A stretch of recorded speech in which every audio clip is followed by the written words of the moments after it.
We got this from the Post Millennial.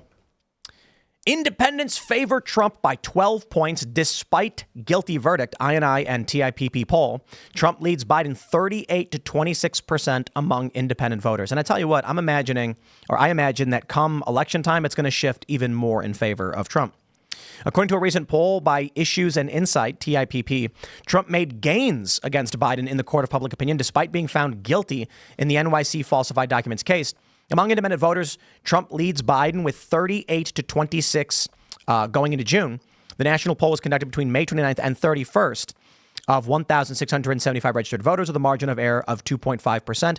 And the verdict issued on May 30th did not seem to weaken his support. And that's smack in the middle. I will say this. I want to see the polls coming out next week to see. But look, we can pull up this poll. There are other polls showing the national level polls showing the opposite. Biden's up by a point or two. Democrats are choosing their polls and saying this proves my point. So I'll say this.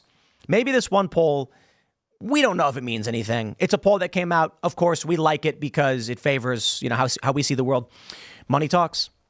Donald Trump raising money, in my opinion, is what matters most. Yeah. There's a viral tweet from a guy who says, I'm supporting RFK Jr., but I've had enough. I am donating to Donald Trump now. But if that's true, then that goes back to my question.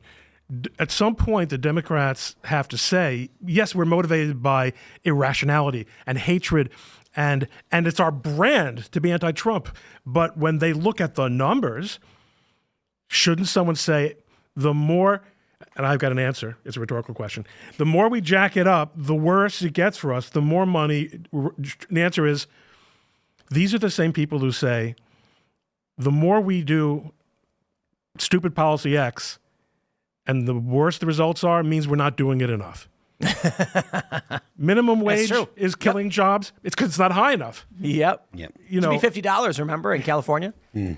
So their ideas can't be wrong, right? It's so interesting that there's sort of no level of self-reflection to at the cost of the American people. I mean, even everything we were talking about before, they're saying we really have to continue down this path. We really have to convict Donald Trump. We really need to do these extreme things. We need to make him look bad.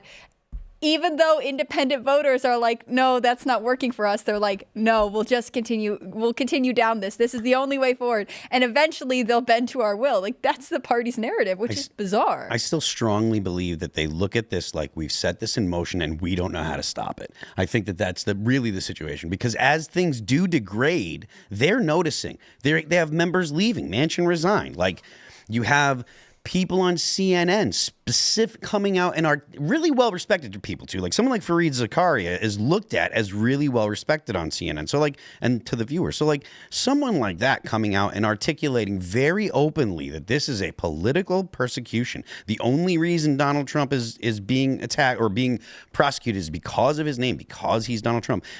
That kind of confirmation of the criticisms coming from the right shakes the narrative that the right is always to be laughed at and to be mocked, because at some point they start to your average person starts to say, wait a minute, like I've seen what's happened the previous 4 years when Donald Trump was in office and how the media behaved and how they acted. And I didn't like Donald Trump, but they seemed like they didn't like him. And so it seemed fine to me, whatever. But then afterwards, it seems like blah, blah, blah. And everything's gone kind of to crap with the Biden administration, and now they're still going after this guy. And I think that the average person is just like, I kind of don't buy it. And I think that you're seeing that because in the evidences and stuff like the donation. I gotta tell you, I'm hanging out this weekend. A lot of regular people. I went to, what did we do? We went skated at a skate park and went to the Hagerstown skate park. We're just touching grass. That's what we're doing. That's beautiful, by the way. Beautiful, touching grass. And I wish I could do that. A guy said to me, so far above the grass. What can I do? A guy said to me, do you think they're going to arrest Trump? And I said, my guy, keep up. They've arrested him like 4 times already. And he was like, what do you mean? And I was like, yeah, he's been arrested like 4 times. Like, oh, wow. I thought we were waiting to hear if he was going to get charged. And I was like, my dude, he has been charged many times. They just convicted him in New York. And he's like, oh, wow. And I'm like, and this is a suburb about an hour from D.C. Yeah. I'm like, if this is the level of like penetration that the Democrat narrative is reaching, I don't know if it's working for anybody. Very good point. Like really close to D.C., within an hour of D.C., and people are still like, what? But it's because there were too many cases, right? Like Trump got No, it's because people don't care. They don't care. I think it's a combination. I think if you were to think, I don't care, I'm not interested in politics, but maybe one or two headlines get through to me, like maybe they would know something. But at this point, it's been a bunch of different states. It's a bunch of different cases. He's sometimes by himself. He's sometimes with a group. Like at a certain point, the average American who has real things to worry about is just going to tune it all out. But I mean, which they must have considered, because clearly a shotgun approach was contemplated and executed here. We're going to make him convicted felon somewhere, or maybe even everywhere if we possibly can. And the messaging that came out immediately, convicted felon, as if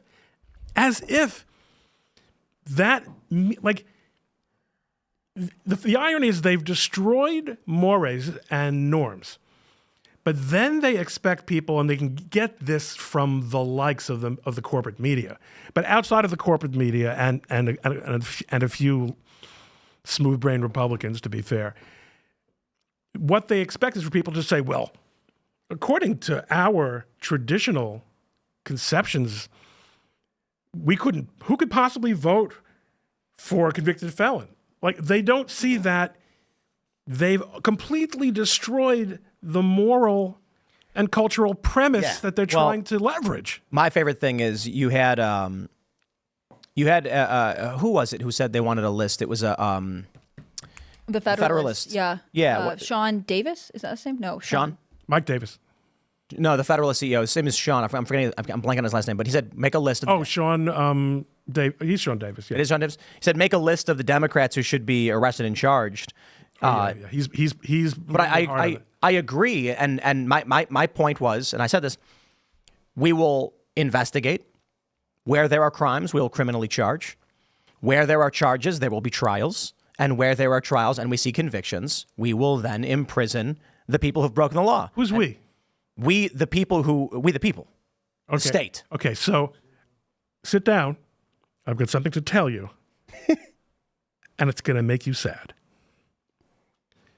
We have no say in the matter. Donald Trump was president of the United States for 4 glorious years. And he couldn't get the Justice Department to do jack. In fact, they were in the process of executing. So my point was, I wasn't saying, I was not making the point that literally we are going to rely now on Donald Trump getting the job done. My point was, Sean said we should put lists together of people who should be arrested. And I agreed. And then what we see from the left is this knee-jerk reaction where they say, oh my God, they're talking about putting us in jail. These people are crazy. And I'm like, y'all just said literally the same thing I did about Trump. My point was, I take their own words they said about Trump. It's due process. It's the law. There's crimes. This is how juries work. And then I said the exact same thing, and their brains exploded. Hypocrisy has not been a problem for them for a very, very long time. Well, for the average person on Twitter, on X, okay, the prominent. Those are not the average person. So for these personalities who are prominent in media, who lack the cognitive capabilities to understand that I am saying their own words back at them, though these people, this is what we're up against essentially. Yep. It's not that they're hypocrites; it's that they lack cognitive function. Really, seriously, you think that they don't that they don't follow the logic? BuzzFeed writers and people who work at Facebook and people who work at Vox do not have the capabilities of mind to understand logic. I can tell you this as someone with experience, having worked with some of these people. They do not. I remember when I worked at Fusion and one woman had $1. She took $1 and she drew a line at the 77% mark and scribbled out a block. She put it in her cubicle and then she put it said something like my goal or whatever. It's like finish the rest or something. And I'm just like, there's a person who's never read 2 sentences about something she dedicated, 5 minutes to making art for in her cubicle. Logic is lost on these people. So they're sitting there going, but Donald Trump was convicted. And I say, oh, I'd like to charge and convict Democrats. He's going to charge and convict Democrats. Yeah, okay, I don't care. The little kid didn't realize that that whipping their ice cream on the floor meant they can't eat it anymore. And now they're crying about it. Yeah. You open the door to this. We try to be polite.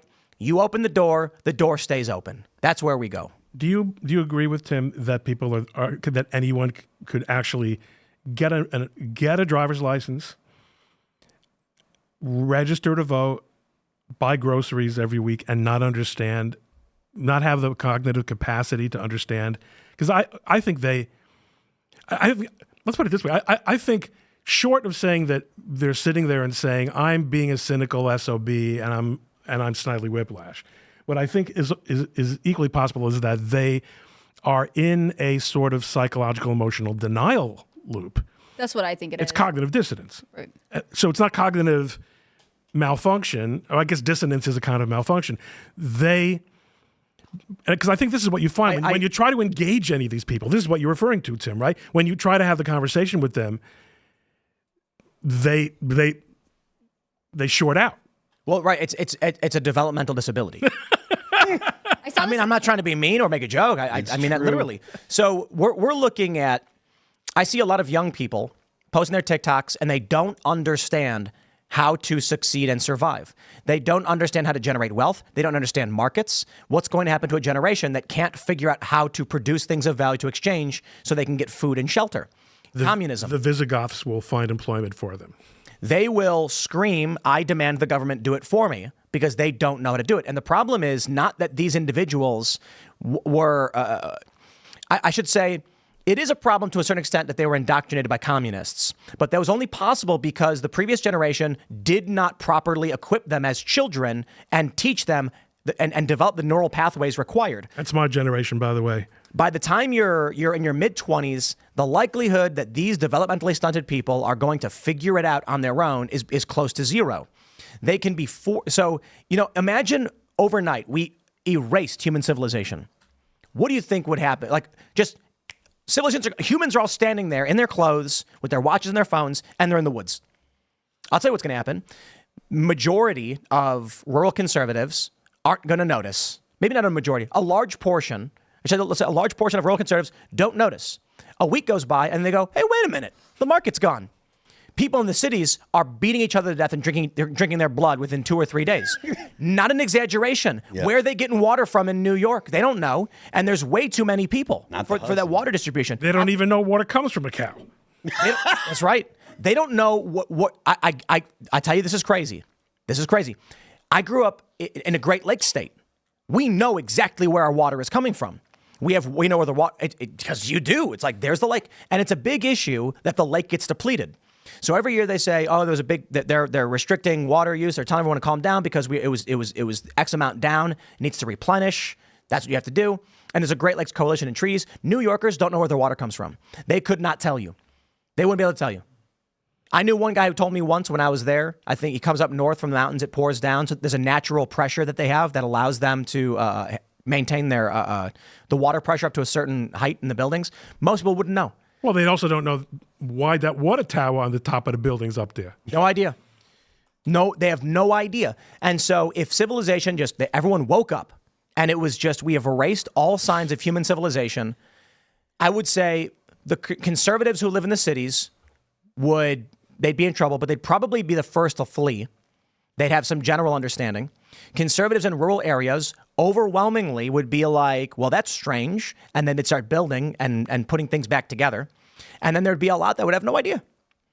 I mean, I suppose if we're talking about no houses or anything. Okay, you've gotten a bit far afield, I think, from the point that I think, and therefore, bring it home. Bring it home for me. My point is these people lack the capabilities as adults to understand 1 + 1 = 2. Gravity is a mystery to them. 2 + 2 = 5 to them. Yeah, right. That's not an exaggeration. No, it's not an exaggeration. I think there is. I agree with what you're saying. I think there is a level of there's inherent resistance to logic, whether it's because they literally cannot understand it or because they are so It's metaphysical. emotionally tied up in what the ideology they believe in that they just push away from it. I saw this video today, and I wish I could give credit whoever made it. It was a man on the street asking these girls, and I think in Arizona, which one of these two guys would you date? And one of them is like pink hair, he's chubby, he's like holding a donut, he looks weird. The other guy is like ripped and handsome, he's wearing a Trump t-shirt. And these girls kept being like, oh, well, the pink-haired guy looks nice, and I don't really like buff guys. And it was like back to back to back, and you can see what the subtext is. They say, you're wearing a Trump shirt, I can't pick you, I can't like this guy, I can't even acknowledge that he's more attractive. Or is it what they say for public consumption? Of course. That's the point. Yeah. Was that the point you were making? Or were you saying that they're fooling themselves? Or they don't want to be seen? I don't want to assume either one. Either way, whether they're fooling themselves or they're just saying like, well, no one would associate. Either way, it's the same. Either way, it doesn't matter because it's just this is how this group of people is making decisions. It took one girl eventually who was like, "No, I date the ripped guy. He looks conservative and he works out. That looks great." Like all of these girls probably would say the same thing, but they feel as though whether they're really, really ignoring the logic, they really believe they don't like attractive men, or the Trump shirt is so repulsive to them that they know they cannot be associated with any way, and that this is being recorded, it's probably going online. Like, it's a level of delusion that I just think will bring society down. But it's also, they're thinking, if I show up to a party with this guy, I'm going to get made fun of. And so I can't do that. Thanks for checking out this clip from Timcast IRL. Make sure to watch the show live Monday through Friday at 8 p.m. Subscribe to this channel, and we will see you all there.